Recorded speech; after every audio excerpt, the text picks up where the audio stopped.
మీ business ఏదైనా మీ ఊర్లో promotion చేయాలంటే అది సుమన్ టీవీతోనే సాధ్యం. ఇప్పుడే సంప్రదించండి. నార్మల్‌గా మన ఇంట్లో ఏమంటారంటే, ఉత్తరం దిక్కు వండుకుంటే మృత్యు అని అంటారు. అది గూడా ఇట్లనే మూఢనమ్మకమా? మూఢనమ్మకమా అంటే ఇప్పుడున్న జనరేషన్ అని కాదు, ఎప్పుడైనా సరే ఎదుటి ప్రశ్న వేయడానికి ఆస్కారం కోసం ప్రయత్నించే వాళ్ళందరూ ఎలా ఉంటారంటే, ఉత్తరం దిక్కు పడుకుంటే మృత్యువు అనగానే వాడు ఏం చేస్తాడంటే ఆ రాత్రి పడుకుంటాడు, తెల్లారి లేచి నాకేమైంది, ఏం కాలే కదా, ఇది మూఢనమ్మకం అంటాడు. కానీ దాని వెనకాల చాలామందికి తెలిసినదే. ఎందుకంటే ప్రతి ఒక్క సైన్స్ స్టూడెంట్స్ తెలుసు, ఈ మధ్య కూడా చాలామంది చెప్పినదే.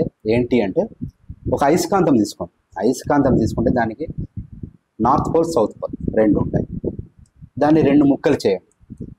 రెండు ముక్కలు చేసినప్పుడు అది మళ్ళీ north pole south pole, north pole south pole అలా వచ్చేస్తుంది. అంటే దాన్ని ఎన్ని విభజన చేసినా మళ్ళీ నార్త్ పోల్ సౌత్ పోల్ ఉంటుంది. దానికి ఆకర్షించే గుణం ఉంటుంది.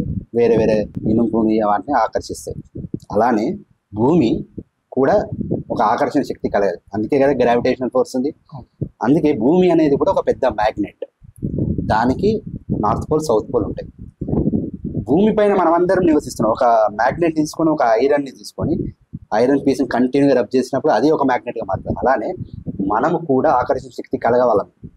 ప్రతి ఒక్క ఆబ్జెక్ట్ ప్రతి ఒక్క వస్తువు నుంచి వస్తువుకి ఈ ఆకర్షణ శక్తి ఉంటుంది. అలా మనం కూడా ఇండివిజువల్ మ్యాగ్నెట్స్ అయిపోతాం. మనము రాత్రి పడుకున్నప్పుడు ఉత్తరముఖంగా పడుకున్నప్పుడు ఏమైపోతుంది, మ్యాగ్నెట్లో ఏమవుతుందంటే ఉత్తరం నుంచి దక్షిణానికి, దక్షిణం నుంచి ఉత్తరానికి మ్యాగ్నెటిక్ వేవ్స్ తిరుగుతూ ఉంటాయి.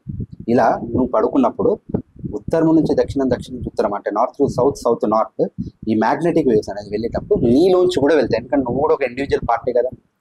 నీలోంచి కూడా వెళ్ళినప్పుడు ఉత్తరం దిక్కున్నది ఏమవుతుంది, నీ తల ఉంటుంది, బ్రెయిన్లోంచి ఆ మ్యాగ్నెటిక్ వేవ్స్ వెళ్ళినప్పుడు బ్రెయిన్ ఎలా నడుస్తుంది, దాంట్లో 70% నీరే ఉంటుంది. దాంట్లో నర్వ్ సిస్టమ్స్ ఉంటాయి. ఆ నర్వ్ సిస్టమ్ మొత్తం నడిచేది ఎలా, నీ బ్లడ్ వెజల్స్ ఉంటాయి. ఆ బ్లడ్ వెజల్స్ అంటే రక్త ప్రసరణ. రక్తంలో మెయిన్ ఉండేది ఏంటి, ఐరన్. సో ఈ మ్యాగ్నెటిక్స్ వెళ్ళడం వల్ల, ఆ ఐరన్ వల్ల రక్తం అనేది సరైన ప్రసరణ జరుగుతుంది. ఇష్టం ఉన్నప్పుడు జరుగుతున్నప్పుడు ఏమైపోతుంది, మెల్లిమెల్లిగా మెదడు ఎలా ప్రవర్తించాలో అలా ప్రవర్తించకుండా విచిత్రంగా ప్రవర్తించడం మొదలైంది. అంటే మనిషికి నెగిటివ్ థింకింగ్ ఎక్కువ అవుతుంటుంది. లేకుంటే ఒక మనిషి సైకోగా మారిపోవచ్చు.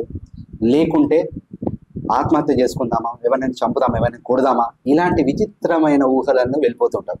అలా వెళ్ళినవాడు కొన్ని రోజుల తర్వాత, అలా సైకోగా వెళ్ళినవాడు, ఇలాంటి వెళ్ళినవాడు మదన పడిపోతూ కొన్ని రోజుల తర్వాత మృత్యువుకి వెళ్ళిపోతాడు. మృత్యువుకి చేరి వెళ్తాడు. ఆత్మహత్యనే చేసుకుంటాడు, లేకుంటే ఏదో కష్టాల వల్ల మృత్యువుకి వెళ్తాడు. అందు గురించి ఉత్తరానికి పడుకున్న వాడికి మృత్యువు అని చెప్తారు. ఇది ఎప్పుడైనా సరే మన శాస్త్రం ఏంటంటే దీర్ఘకాలికంగా జరిగే పరిణామాల గురించి చెప్తుంది తప్ప ఇన్స్టెంట్గా రేపు అయిపోయేదిలాగా చెప్పదు. కానీ దీన్ని అర్థం చేసుకోకుండా ఒక సెంటెన్స్ వచ్చిందా, ఇది మూఢనమ్మకం అని, ఒక రాత్రి పడుకొని తెల్లారి వరకు చూపెట్టి నాకేం కాలేదు అంటే అది మూఢనమ్మకం. అక్కడ మూఢనమ్మకం.